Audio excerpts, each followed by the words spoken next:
It really was something to know that the danger you're putting yourself in,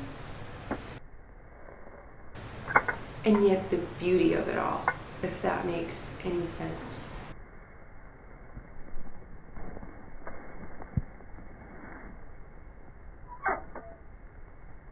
Honestly, I really don't even know where to begin with this. Apparently I had failed to say that I was flying up to Washington to climb with them up Sahale.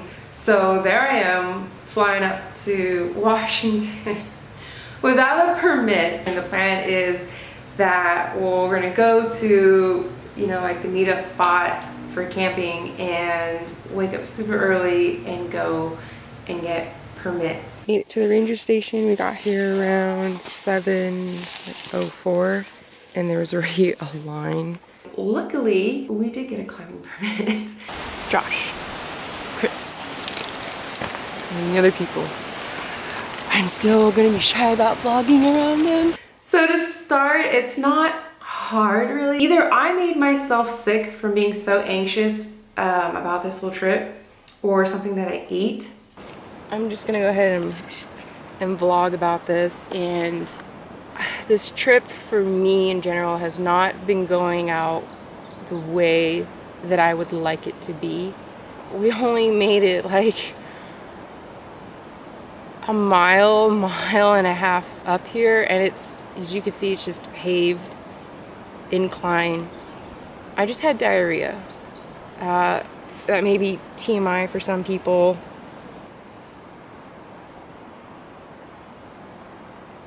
This really sucks, guys. It just really makes me look bad. Strike two. So the plan ended up being that they were going to press forward to make it to the base camp. And if me, Josh, and Chris didn't make it to base camp, then it was just automatically assumed that we had turned back. So we made it up to Boston Basin.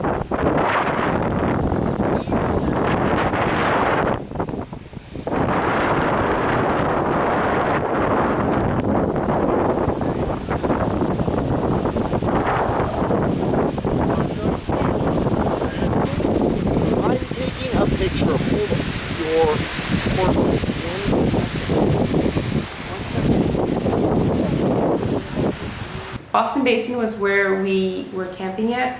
It's just another feeling of being surrounded by the mountains and the view and the snow and the sun setting just right over the ridge.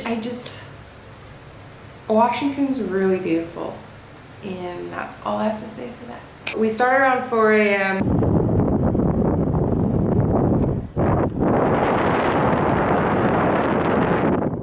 The one thing about snow is that it doesn't really show you the definition of the terrain. So you don't really know how steep it is or where it plateaus. So as we start going out there, we find out how steep it gets and plateaus. 2,400.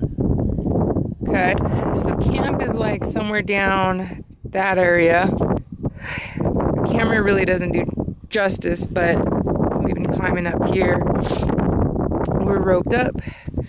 There are numerous crevasses down there. You can see them. There's actually one right in front of us right here. And then there's that one right there, but they're all scattered just about.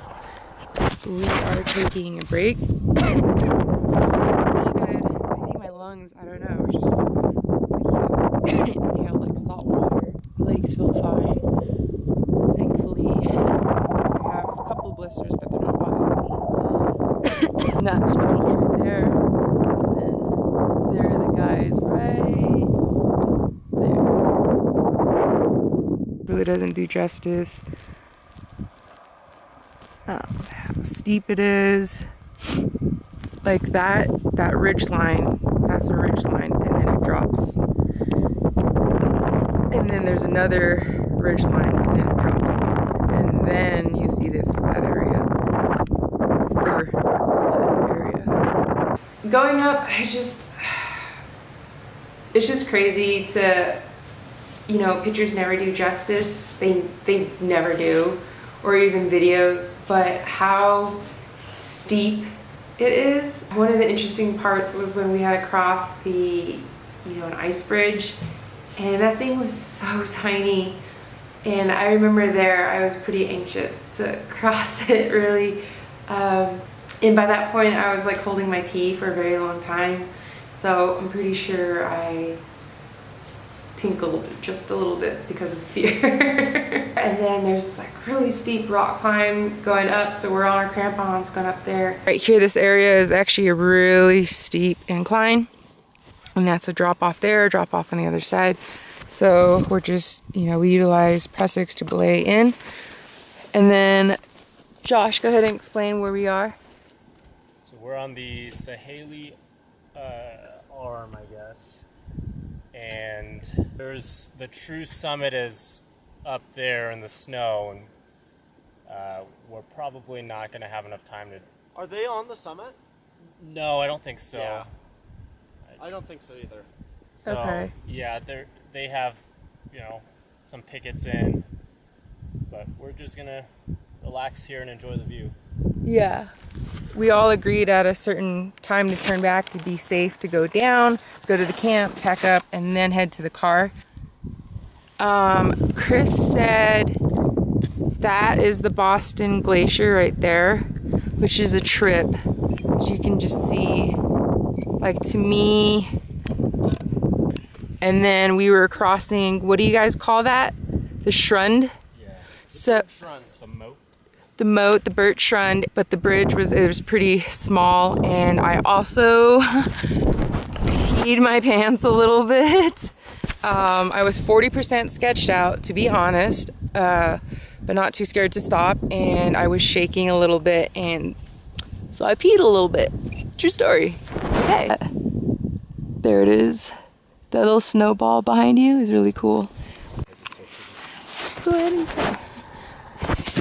So, I peed. Josh is crying. I will cry in a second. You guys got to see this part, so I just moved up from where I was because Josh said this was really pretty that I had to see, and the camera won't do justice, but I'm gonna try, guys. So this is like the rock ledge you're on, and it's a sheer drop, right? And I don't know, it's a weird feeling of being really small, and the danger of it, dare I say, and how beautiful it is, because I guess the way I think of it is so many people don't get to see this. It's just crazy, guys. Look how it just, the smoothness of it to go down. Tall, and then the smoothness of it. And here we are sitting, like, we're here, we're on top. And it's something that we just saw in a parking lot, and we're here. That's something I just can't fathom in my mind right now. That we're here. It's crazy. So if you look down on the glacier we came up, which is Sahale Glacier, you can see all the crevasses that have opened up on the snow. Just big gaping holes. Yeah, I heard them when we were coming in. Didn't you hear me when you blaying me? And I heard it go, and I was like, nope, don't like that. Oh, yeah. They make sounds. They make little groaning sounds. Yeah. When we were roped up, and that one where, like, I didn't mean to yell at you, but I was like, I heard something, move! Like, it was a deep grumble. So that was something that was underneath. I don't know. Yeah. I was like, Sounds move! of the mountains. Yeah. And there's that crevasse. But we're all roped up. We got our gear ready to go, just in case if anything. That's Mount Baker, by the way. Huh? That one right there, the one behind the big snowy one. Yeah. That's Mount Baker. If you go to the right, the next peak that's in the foreground, that's El Dorado Peak. Okay. And then if you go to the right some more, back in the same background layer, that's Mount Shuksan. And it's got a lot of snow, and there's a little, black summit area. Taking a break. So we were like right there, and we came down a little crevassey area. You can see the slope, the incline to it. Can't get enough of this. Other friends who did make Summit said it actually would have taken a long time because they was just setting up for a lot of rappels to be done, and then scrambling up there, and then getting to the summit. It was just, there's no spot for a group of people to be around. It's just all of them were hugging the summit, the tippy top of the mountain. But at the point that we were at was just amazing. It was just too surreal that just where we were. Hope you guys enjoyed that clip / story time about my trip up to Sahale. And I guess bottom line is, you know, tides can change. Crap happens, and it's how you approach it and how you plan to take action with what's going on. And if you've got good health and you've got people with you just in case anything happens, and if you could keep pushing, and you just never know. Tides can change, and then you could see like the most amazing views if you just keep going. Yeah. So hope you guys enjoyed that, and I'll see you on the next one. Bye.